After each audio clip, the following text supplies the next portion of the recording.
nimuhorane n'umukama. Inkuru nziza ya Yezu Kristo nk'uko twayandikiwe na Mariko Mweranda. Nahazwa mukama. Muri rya minsi Yohani Batista yariko arigisha mu gahinga avuga ati, uje mu nyuma zanje arandusha ububasha, mbere sinkwiye no gupfundurura utuzana tw'ibirato vyiwe. Jewe nababatije mu mazi gusa, ariko we azobatiza muri mutima mweranda.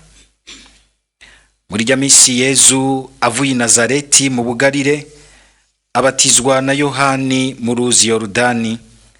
Igihe rero akutse ava mu mazi abona ijuru ririyuguruye, nawe mutima amururukirako mu gisa n'inuma. Mwijuru rero hava ijwi riti, uri umwananje nkunda cane, waranshitse kunyota. Dushimagize iyi nkuru nziza ya Kristo.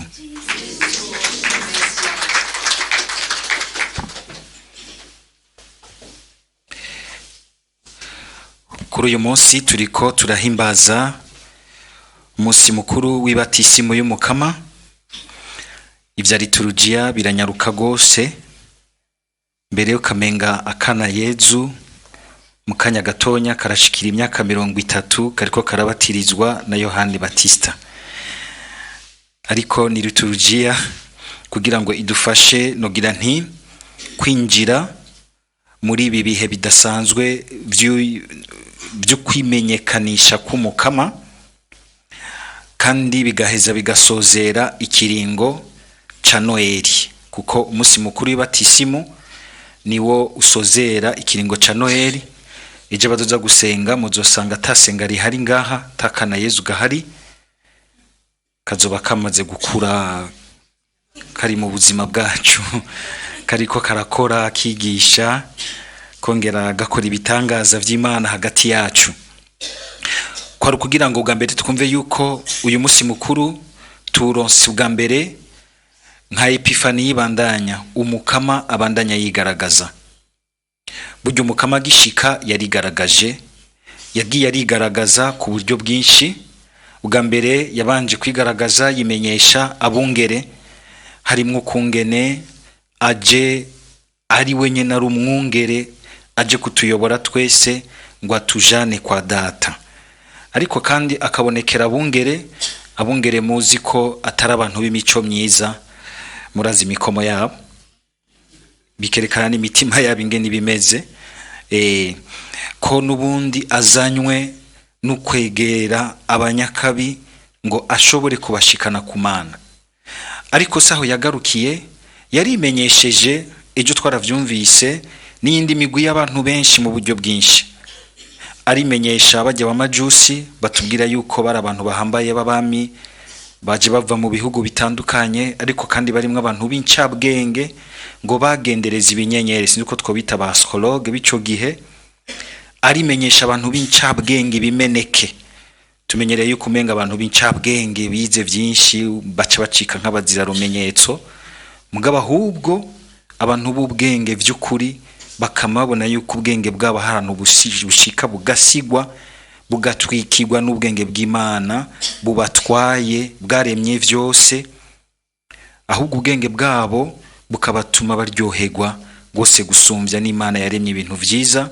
Bisiga ubwenge umuntu, Imana ikazirugurura ubwenge bw'umuntu bukebuke akazarabishikira.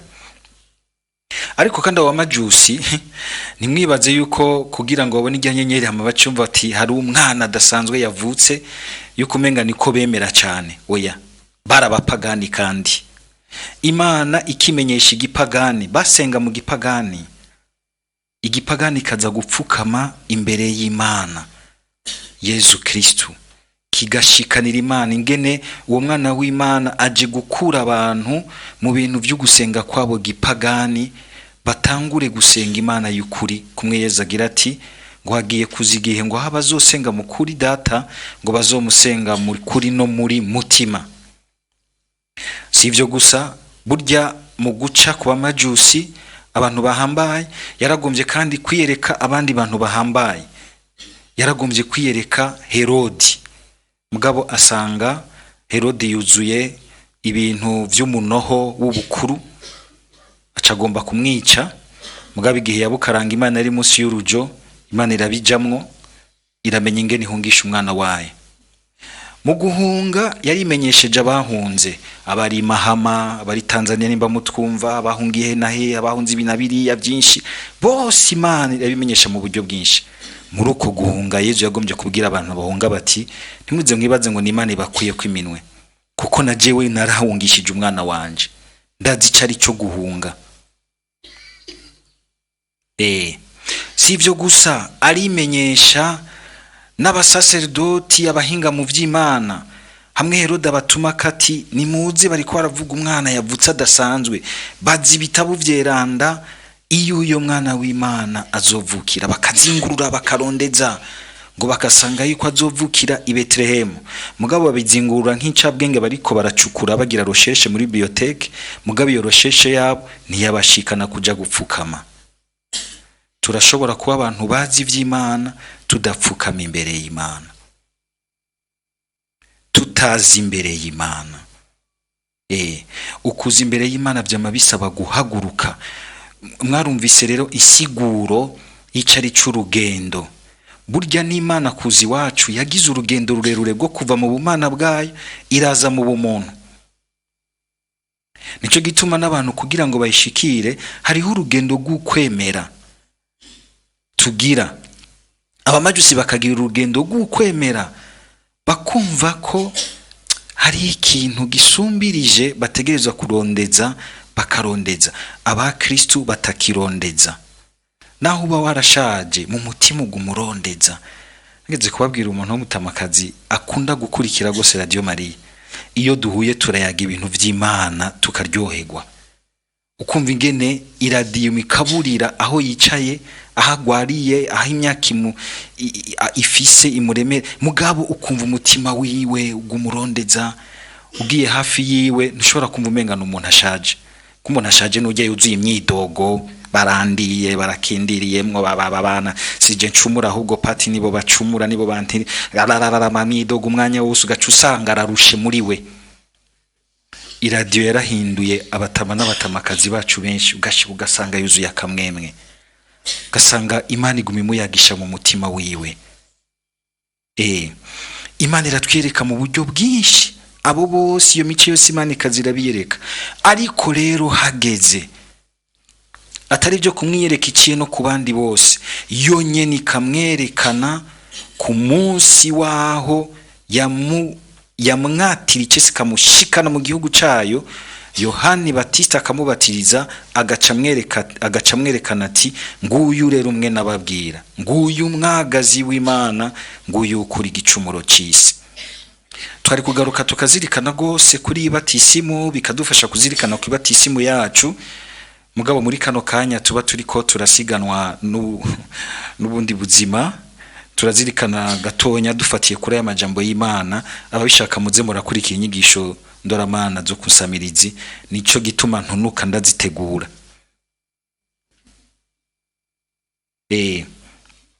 Hari inyigisho nziza iryoshe kwibatisimo, ugasanga kenshi mbere iyo ubu unye mugomba gusaba batisimu y'abana batumira bati nimuze mwumviriza amajambo y'Imana, ibitangaza by'Imana binyegeje ngaho musubire mu vyinovore.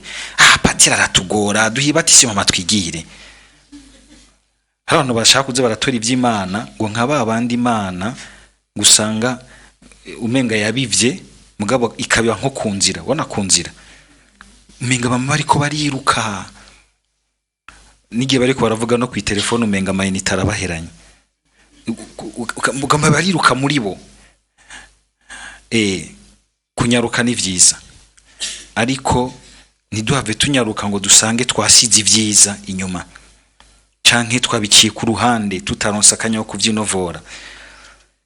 Hari inyigisho nziza rero nyinshi zishingiye mu batisimu tutigera tumenya.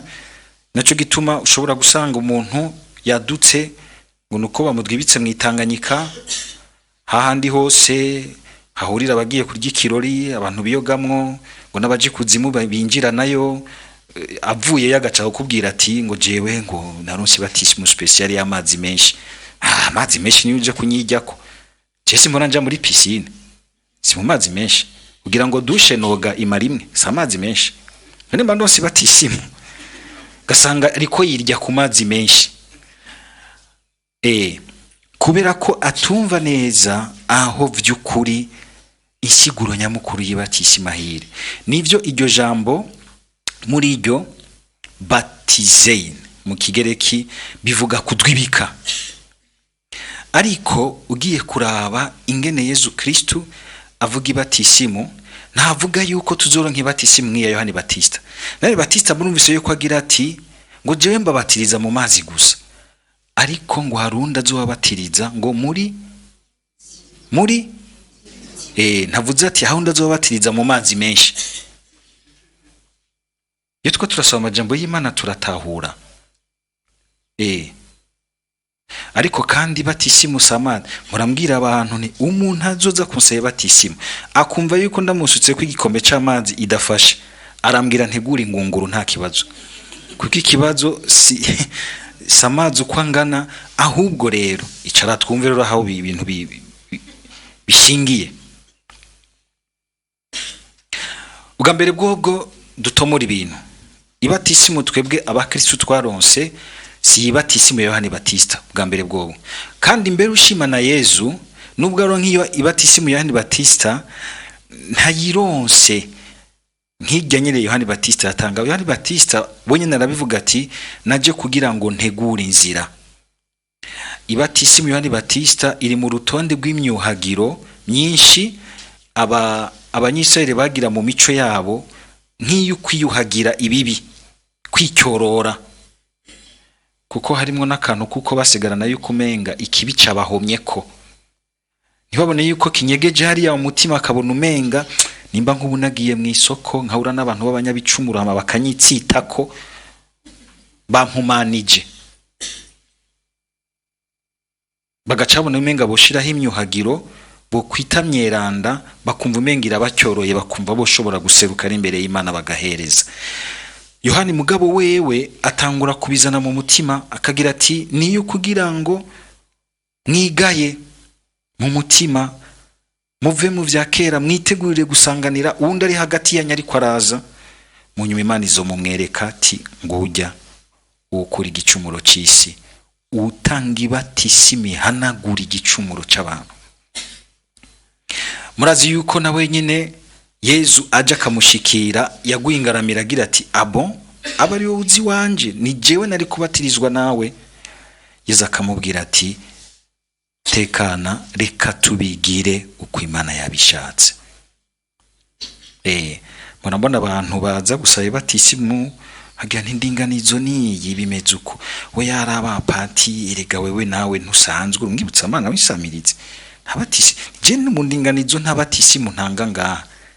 Ibatisimu itangirwa mu iparuwasi jewe iparuwasi kabari mu ruhusha guko ndakubatiriza ku izina ryayo kuko ibatisimu ni itunga ry'Imana yashize mu minwe y'umuryango. Ntamusiguru ukabona umenga ntavyo yumva kazomva ku mugoro arampamagaye ari nko kwa Gerard ati simba hano dusangire ndaje ntibingwa nabi Imana kuma nkutu wa mustere nka dutatu agacagaruka najyaja ngo tubisubire mureba reka dukurikiza indinganizo reka dukurikiza indinganizo. Murumva ingene Yesu aca bugufa akagira ati Yohane ndavyumva ivyo wiyumvamo mugabo reka dukurikiza indinganizo. Inyuma y'ivyo tuba twiyumvamwo dushushemwo ni vyiza kuko birimwe inguvu n'akanovera kugushaka ikintu mugabo inyuma yo kugishaka hariho inzira yo kugishikira. Inzira Imana ibe yarashimye uko nyene sivyo nagomba guteba ko ariko na cane cyane nagomba ko tuza rero tukumva kubera iki Yesu yemera kubatirizwa. Bwa mbere Yesu yemeye batisimu agatonda mu murongo w'abanyakabi baje kwihana kwa Yohani nta cagira kugira ngo aze kwihana n'umwana w'Imana ni Imana ariko mbere aje muri yo batisimu muri ayo mazi yuzuyemwe ibyaha by'abantu kugira ngo ayacyorore ayazanemwe umubiri n'umutima wiwe ukayanganwe nazwa bw'Imana ayacyorore kuko ashaka gutyorora abantu n'ibyabo byose. Si cyo gusa ariko kandi mu kubacyorora ntabacyorora uko ariko kose, aje kubiyegereza kugira ngo mu kubana nabo baze baracyorogwa n'ingene ameze hagati yabo. Gusaba umwiza ubana n'umwiza, burya iyo uba hafi y'umuntu mwiza kandi umwiyumvamo nk'umuntu agufise kw'ijambo, usanga hari ubwiza bwiwe buza burakujamo. Muze muraraba abantu mumarana umwanya munini, so ngo mugende kwanka abantu mwibaza ko ari babi, oya mugabo ukaraba uti ni hehe hari umutima wanje by'ukuri icyo shaka gushikako, karaba yuko ivyubamwo bigufasha gushika kuco ushaka gushikako, yuko nabo wikwikuje nk'abagenzi musangira umutima koko, mugasangira ivyiyumviro, mugasangira imitwe, mugasangira bijya byose bikugenga, ko ari abantu bumva ko baguha kugendera mw'iteka ry'umwana w'Imana. Ajero kubana nabo kugira ngo buke buke abereke inzira ibajana kwa data, atabahotora. Hari abantu kenshi usanga umenga tugomba kumvisha abandi ivy'Imana, tubahotoje ibintu by'inyigisho zikomeye zimena amaso, zerekana yuko umenga nibitangaza gusa, hakubereka Imana mu buryo busanzwe bwo buzima bwabo, dans la simplicité. Ingene Imana yamanutse ikigira umuntu mu yamayira asanzwe y'abantu, niko hari igihe ikora ibitangaza mugabo igira bike kugira ngo vyinshi kubu kuyakira mu buzima bwacu busanzwe, gutyo ngo nayo ihezi tudugane mu buzima bwayo bw'Imana. Ariko kandi muri iyi batisimo Yezu ahawe na Yohani Batista harimo ikindi kintu, ugambe no kugira ngo Imana imushikirize. Yezu ntaho yashimye kuza kumenyesha se wiwe nk'uje mu kinywabi, Imana se ikamushikiriza ku mugaragazo, kundako ku mugaragaro ngo nguyu mwananje nkunda, ngo muri we yarashitse kunyota, ngo haniraho ngo muri we ngo niho sanga ibimpimbara vyose. Ukabushaka guhimbara Imana urabira muri uyo asanzwe ahimbara Imana, Yezu Kristo. Se akamushikiriza icese igihugu, ariko kandi na Yohani akamushikiriza icese igihugu. Uko guca bugufi kw'Imana, uko guca bugufi kwa Yezu kandi yamye bigaragaza uko. Hari igihe uzubona umuntu yadutse ati jewe naronse batisimu, naronse isigwa ryo mu mucanwa wa mutima. None wewe ninde yakubatije, ninde yakwigishije, uzananye hehe? Eka jewe Imana yarankoreyemwo ibitangaza, yarantanguje ibintu. Abo usumba Paulo, usumba abatumwa ba mbere. Yezu yaratoye Paulo atanumwagishije inama, mugabo yaciye agira iki? Ngo genda kwa Ananiya agutegure neza, agushikirize abandi mu muryango. Ngo niwe yagiye kumushikiriza abandi batumwa. Abandi batumwa baramwemeza, bamushikiriza igihugu bati ntimusubire kumutinya, uyu vy'ukuri yarahuye na wa wundi yahoza agwanya. Ivy'Imana niko biratangura muri twebwe, ariko bigasangirwa mu muryango. Si ukwikorera utwanje, si vie privée nko kumenga umuntu akora utwiwe. Nkavuga ngo ujya muntu ngo akora utwiwe. Hano usanga umenga no muri ekeza bashaka gukora utwabo. Emera uje kwa patiri mukuru mu bisangire agushikiriza umuryango. Emera uje kwa berger, emera uje ku urongoye ubutumwa, emera uje ku urongoye igikorwa muri Radio Maria agushikiriza abandi. Niho bizogira inguvu, bikaba ivy'umuryango, ntibibi ibintu by'umuntu umwe, kuko ngo umutumwe ngo wifasha kugira iki? Kugira iki? Ngo ntiwifasha? Voilà, murabihejeje. Nivyo nyene. Umutwe umwe wifasha gusara, ntiwifasha gusaba. Yezu ro kubona aca bugufi akemera gushikirizwa n'uwo yaremye, akamushikiriza abandi, no kugira ngo atwereke yuko atari ibintu menga Imana ije kuduhadikiririza kuko ishaka ko tubisangira. Nicyo gituma azogenza buke buke agafata umwanya. Ni iri jambo rijyo rizomurangukamo twumvise mu gisomwa ca mbere. Mwumvise mu gisomwa ca mbere c'umuhanuzi Yesaya. Ngo nguwo umusavyi wanje n'amampagarikiye, nguwo nitoreye kandi mfise ku mutima.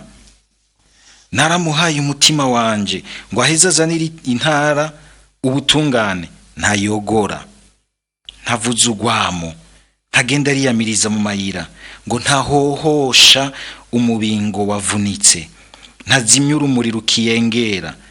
Azoshikiriza amateka nk'uko bikwiye, ntazotirigana kandi ntazocika intege gushika shinga amateka mu bihugu. Murumva uko kuntu kuba ingenza buhoro gushika tebashikane igihagararo ciza mu muntu Imana imushakamo. Ujya kugira ngo dutebe dushikira igihagararo c'ubweranda Imana dushaka, tuba twaragoye gose umukama. Ukwiyumanganya kw'Imana, ukwihangana kw'Imana. Abantu mushaka gukorera abandi ha muri Radio Maria, abantu mushaka gukorera abandi muri Ecclesia, abantu mushaka gukorera abandi mu mukama, genda musubire muzirikane ishusho y'umusavyi w'umukama. Gara abantu baremye bariko barakuvuga urusaku, naho gacuja muti mwamihimbi, urabivyihishe.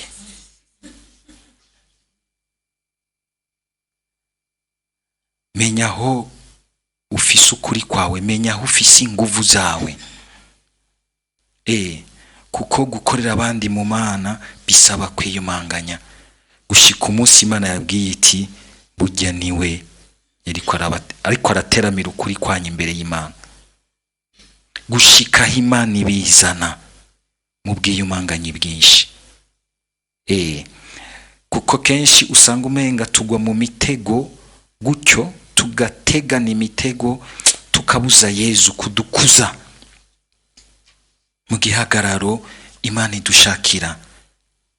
Tugashaka kwihuta ibintu byose tukamenga byoca bigendera kugusha. Oya, umviriza ritme y'Imana, kandi Imana yashimye gusangira nabo bantu bagifise imitima igondamye, ivyumviro bikigondamye.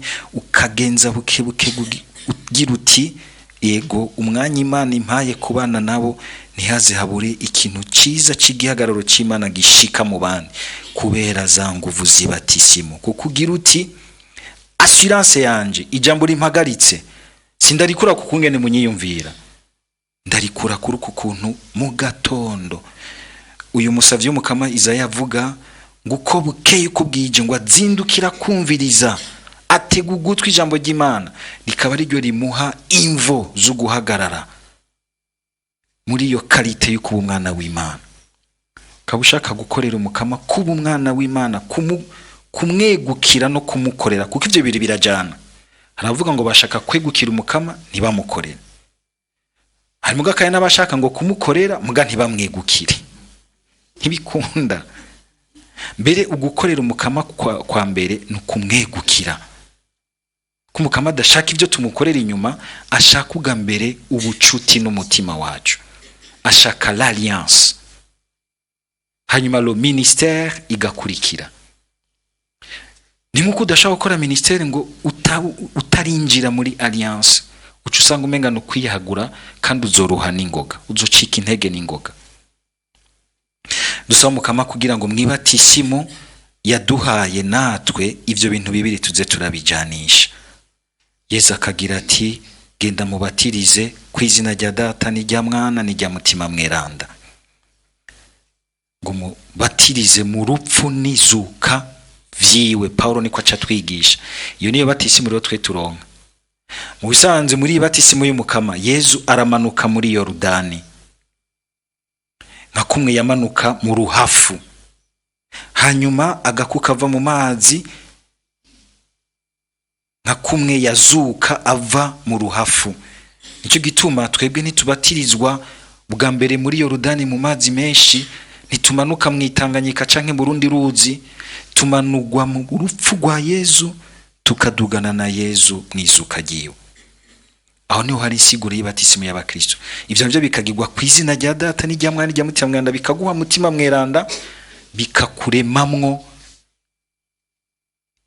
akaranga mutima gashasha ku mwana w'Imana. Ngiyi insiguro y'ibatisimu y'abakristo. Imwe nyene Yezu avuga, hari ahantu sinzi ko murabisoma muri Luka, Yezu yaramaze kubatizwa na Yohana akagira ati ngo ndumva shaka ibatisimu, ngo kandi umutima wanje ntuzoja hamwe ntarayironka. Ariko avuga gwa rupfu rwiwe n'izuka ryiwe. Nuko rero kuri uyu munsi ibatisimu natwe dusaba Mukama asubira tunagure mwibatisimu yacu, asubira twumvishe akanovera n'agasosera n'akanyamuneza inkomezi z'ibatisimu yacu, maze dushobore kuyigendera mbere turemye, tunezerewe, tuyihimbariwe, kuko kuva uyo munsi nawe Imana yagushize ku ikiganza ikagira iti uyu munsi nakwivyariye. Ntukiri mwene Harushimana Fulgence gusa na Sinumva ya Marciana, ubu uri mwene Data, Mwana na Mutima Mweranda. Amen.